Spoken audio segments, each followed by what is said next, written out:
বন্ধুরা আমার, আল্লাহ রাব্বুল আলামিনের খলিলুল্লাহ হযরত ইব্রাহিম আলাইহিস সালাতু ওয়াস সালাম, তার বয়স ৮০ বছর হয়ে যায়। ৮০ বছর বয়স পর্যন্ত তার কোনো সন্তান জন্ম হয় নাই। হযরত ইব্রাহিম আলাইহিস সালাতু ওয়াস সালাম আল্লাহ রাব্বুল আলামিনের কাছে দোয়া করেন। আল্লাহ রাব্বুল আলামিনের কাছে কাকুতি মিনতি করে বলেন, রব্বি হাবলি মিনাস সালিহিন, ও আমার রব, আপনি আমাকে একজন নেককার সন্তান দান করেন। কেমন সন্তান? নেককার সন্তান। হযরত ইব্রাহিম আল্লাহর কাছে নেককার সন্তান চেয়েছেন। কার কাছে চেয়েছেন? আল্লাহর কাছে চেয়েছেন। অতএব সন্তান যদি না হয় তাহলে কার কাছে সন্তান চাইতে হবে? আল্লাহর কাছে চাইতে হবে। এবং আল্লাহর কাছে কেমন সন্তান চাইবেন? আল্লাহর কাছে নেককার সন্তান, সালেহ সন্তান চাইবেন। হযরত ইব্রাহিম আলাইহিস সালাতু ওয়াস সালাম আল্লাহ রাব্বুল আলামিনের কাছে বললেন, ও রব্বুল আলামিন, আপনি আমাকে একজন নেককার সন্তান দান করেন। আল্লাহ তাআলা হযরত ইব্রাহিম আলাইহিস সালাতু ওয়াস সালামের দোয়া কবুল করে নিলেন। আল্লাহ তাআলা ইব্রাহিমকে সুসংবাদ দিলেন, فبشرناه بغلام حليم।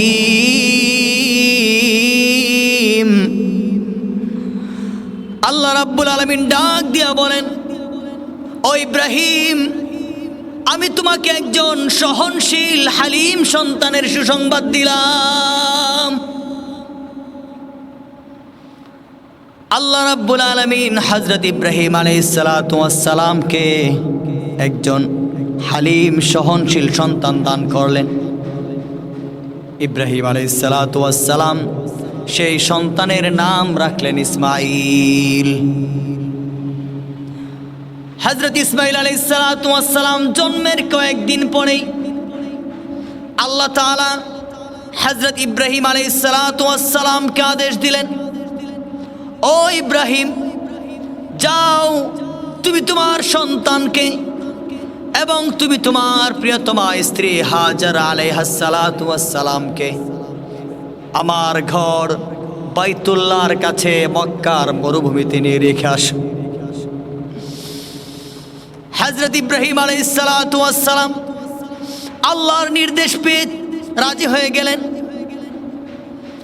হযরত ইব্রাহিম আলাইহিস সালাতু ওয়াস সালাম কলিজার টুকরা সন্তান, দুধের সন্তান এবং তার প্রিয়তমা স্ত্রী বিবি হাজারা আলাইহাস সালাতু ওয়াস সালামকে নিয়ে চললেন মক্কার মরুভূমির দিকে। মক্কায় পৌঁছে গেলেন। মক্কায় গিয়ে তিনি তার প্রিয়তমা স্ত্রী এবং শিশু সন্তানকে বর্তমান যেখানে জমজম কূপটি আছে সেখানে রেখে আসলেন। সেখানে রেখে যখন তিনি তার স্ত্রী এবং সন্তানকে রেখে চলে যাচ্ছিলেন, এমন সময় পিছন দিক থেকে বিবি হাজারা আলাইহাস সালাতু ওয়াস সালাম ডাক দিয়া বলেন, ও আমার প্রিয়তম স্বামী, ও আল্লাহর নবী ইব্রাহিম, আপনি আমাদেরকে এই নির্জন মরুভূমিতে, যেখানে কোনো পানি নাই, যেখানে কোনো খাবারের ব্যবস্থা নাই, যেখানে কোনো মানুষ নাই, এমন এক নির্জন মরুভূমিতে আপনি আমাদেরকে রেখে কোথায় চলে যাচ্ছেন? হযরত ইব্রাহিম আলাইহিস সালাতু ওয়াস সালাম কোনো জবাব দেন না। বুকে বড় ব্যথা, শিশু সন্তানকে রেখে মরুভূমিতে চলে যাচ্ছেন। ব্যথা তিনি মনের মধ্যে বড় কষ্ট হচ্ছে। হযরত ইব্রাহিম আলাইহিস সালাতু ওয়াস সালাম বিবি হাজারার কথার কোনো উত্তর দেন নাই। বিবি হাজারা বুঝে ফেললেন স্বামীর বড় কষ্ট হচ্ছে। এবার তিনি স্বামীকে জিজ্ঞেস করেন, আমার প্রিয়তম স্বামী, আপনি যে এখানে আমাদেরকে রেখে যাচ্ছেন, এটা কি আল্লাহর নির্দেশে কিনা? হযরত ইব্রাহিম আলাইহিস সালাতু ওয়াস সালাম মাথা ঝাঁকি দিয়ে, মাথা দিয়ে ইশারা দিয়ে বলেন, হ্যাঁ, আমি তোমাদেরকে এখানে আল্লাহর নির্দেশে রেখে যাচ্ছি। হযরত বিবি হাজার আলাইহিস সালাতু ওয়াস সালাম তিনি বুঝে ফেললেন আল্লাহর নির্দেশে তার স্বামী এখানে তাদেরকে রেখে যাচ্ছে। সঙ্গে সঙ্গে বিবি হাজার আলাইহিস সালাতু ওয়াস সালাম বলেন, ও আমার প্রিয়তম স্বামী, যদি আপনি আমাদেরকে এখানে আল্লাহর নির্দেশে রেখে যান তাহলে আর কোনো টেনশন নাই, আর কোনো চিন্তা নাই। আল্লাহ তাআলা আমাদেরকে না খাওয়া পিপাসায় ক্ষুধায় আমাদেরকে মারবেন না। হযরত ইব্রাহিম আলাইহিস সালাতু ওয়াস সালাম চোখের অশ্রু ফেলে ফেলে, চোখের অশ্রু ঝরিয়ে তিনি চলে যান ফিলিস্তিনের দিকে। কিছু দূর যাওয়ার পরে যেখান থেকে সন্তান আর স্ত্রীকে দেখা যায় না, সেখানে গিয়ে তিনি কুরা থেকে নামেন। একটি পাহাড়ের উপরে, একটি টিলার উপরে আরোহণ করে আল্লাহর কাছে দোয়া করেন, রাব্বানা ইন্নী আসকানতু মিন যুররিয়্যাতি বিওয়াদিন গায়রি যী যার'ইন ইনদা বাইতিকাল মুহাররাম ربنا ليقيموا الصلاة فاجعل أفئدة من الناس تهوي إليهم وارزقهم من الثمرات لعلهم يشكرون।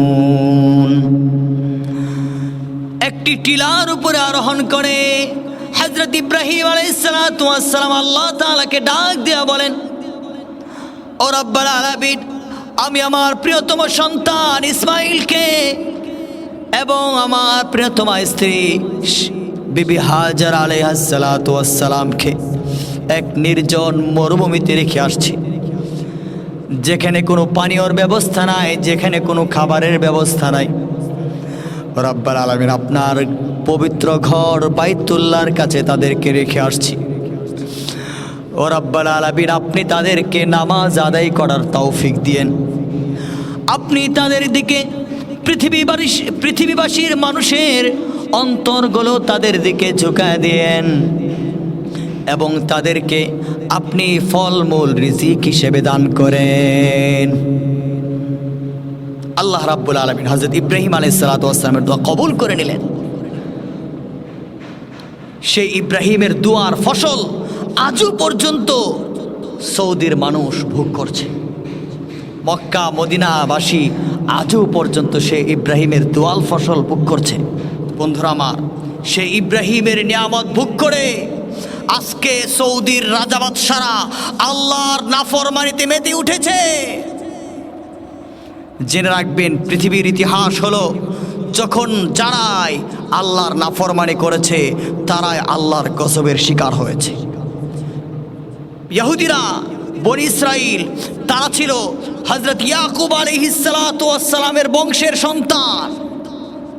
গোটা ইহুদি সম্প্রদায় হলো নবীদের বংশ, কিন্তু তারা আল্লাহর নাফরমানি, আল্লাহর অবাধ্যতার কারণে, আল্লাহর আদেশগুলোকে অমান্য করার কারণে, আল্লাহর নবীদেরকে হত্যা করার কারণে, আল্লাহর সাথে দৃষ্টতা প্রদর্শন করার কারণে আল্লাহ নিজেই কোরআনে কারিমে বলেছেন, ওয়াগাদিবাল্লাহু আলাইহিম ওয়া লাআনাহুম, আল্লাহ ওদের উপর গজব নাযিল করেছে, আল্লাহ ওদের উপর লানত বর্ষণ করেছে।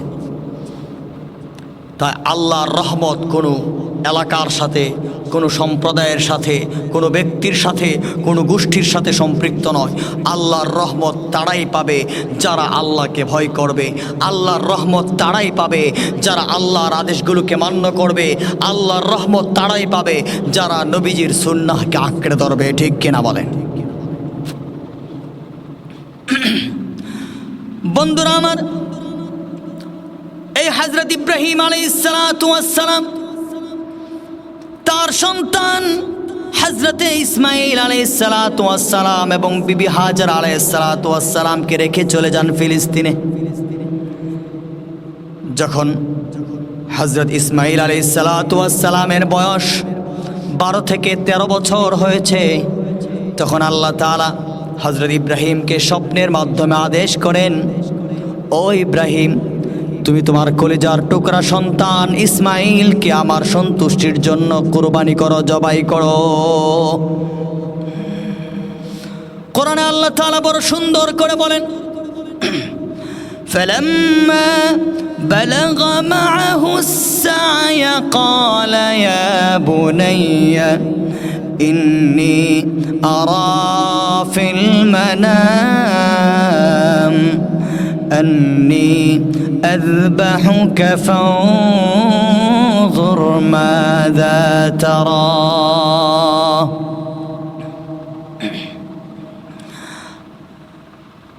আল্লাহ রাব্বুল আলামিন বলেন, যখন হযরত ইসমাঈল ইব্রাহিমের সাথে চলাফেরা করার মতো বয়সে পৌঁছে যায়, তখন হযরত ইব্রাহিম আলাইহিসসালাম স্বপ্নে দেখলেন তিনি তার সন্তানকে জবাই করছেন। স্বপ্নের মাধ্যমে আদেশে আদিষ্ট হয়ে হযরত ইব্রাহিম আলাইহিসসালাম ছুটে যান মক্কায়। মক্কায় গিয়ে তিনি তার কলিজার টুকরা সন্তান ইসমাঈলকে বলেন, ও আমার ইসমাঈল, শোনো, আল্লাহ রাব্বুল আলামিন আমাকে আদেশ করেছেন তোমাকে জবাই করার জন্যে।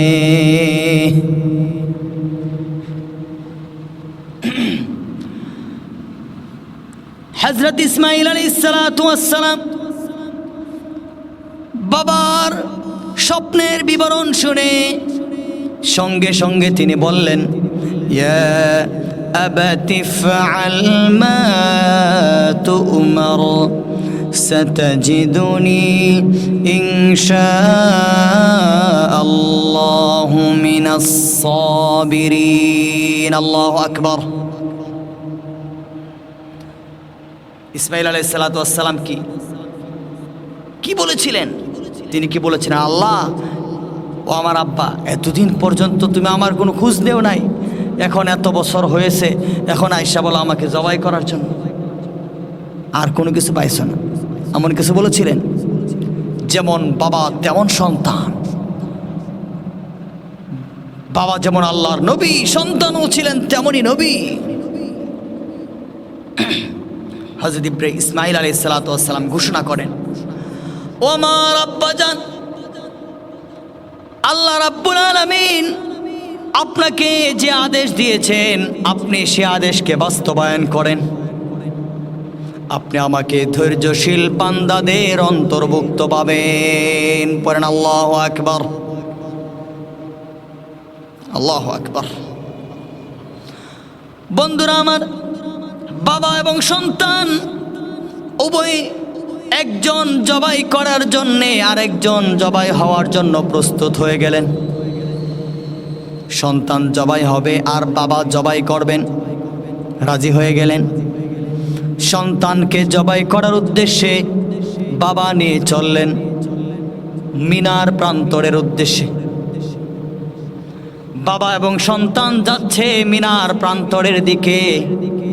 পথিমধ্যে শয়তান আসে, হযরত ইব্রাহিম আলাইহিসসালামকে বলে, ও ইব্রাহিম, তুমি একটা স্বপ্নে দেখেছো আর সেই স্বপ্নের কারণে তুমি তোমার সন্তানকে জবাই করে দিবে। শয়তান কি বলে? শয়তান বলে, ইব্রাহিম, তুমি স্বপ্নে দেখে তুমি তোমার সন্তানকে জবাই করে দিবা, এটা আবার কেমন কথা? হযরত ইব্রাহিম আলাইহিসসালাম বুঝে ফেললেন এ তো আর কেউ নয়, এ তো শয়তান। হযরত ইব্রাহিম আলাইহিসসালাম শয়তানকে 7টি কঙ্কর নিক্ষেপ করেন। আবার কিছু দূর যখন অগ্রসর হলেন, শয়তান আবার হযরত ইব্রাহিম আলাইহিসসালামকে এসে বলল, ও ইব্রাহিম, তুমি তোমার সন্তানকে জবাই করে দিবে। ইব্রাহিম আলাইহিসসালাম আবারও সন্তানকে 7টি কঙ্কর নিক্ষেপ করেন। শয়তান যখন তৃতীয়বার এসে হযরত ইব্রাহিম আলাইহিসসালামকে ধোঁকা দিতে চায়, ইব্রাহিম আলাইহিসসালাতু ওয়াসসালাম শয়তানকে আবারও 7টি কঙ্কর নিক্ষেপ করেন। এভাবে 7টি করে মোট 21টি কঙ্কর নিক্ষেপ করেছিলেন। আল্লাহ রাব্বুল আলামিন হযরত ইব্রাহিম আলাইহিসসালাতু ওয়াসসালামের এই কাজটা এত পছন্দ করলেন, এত বেশি পছন্দ করলেন যে আল্লাহ তাআলা কিয়ামত পর্যন্ত সমস্ত হাজী সাহেবদের জন্য এই 3 জায়গায় কঙ্কর নিক্ষেপ করাকে ওয়াজিব করে দিয়েছেন। সুবহানাল্লাহ।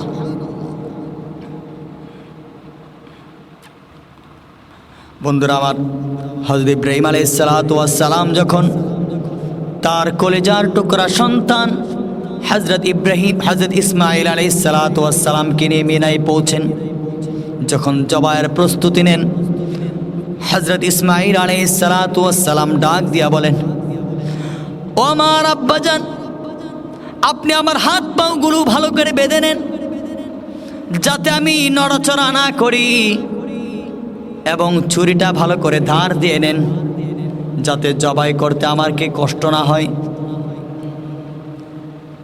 এবং আপনি যখন আমি জবাই হয়ে যাব, আমি জবাই হয়ে যাওয়ার পরে আমার কোরবানির পরে আপনি যখন বাড়িতে ফিরে যাবেন, আপনি আমার কলিজার টুকরা আমার জনম দুঃখিনী মায়ের কাছে গিয়ে আমার সালাম পেশ করবেন।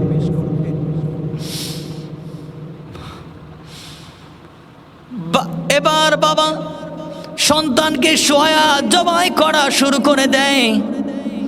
বাবা সন্তানের গলার মধ্যে ছুরি চালানো শুরু করে দেয়। বড় করুণ দৃশ্য। এই দৃশ্য আল্লাহ রাব্বুল আলামিন আরশে আজিম থেকে দেখছিলেন। বাবা সন্তানের এই খেলা, আসমানের ফেরেশতারা তাকায় তাকায় দেখছিল বাবা তার সন্তানের গলায় ছুরি চালাচ্ছে।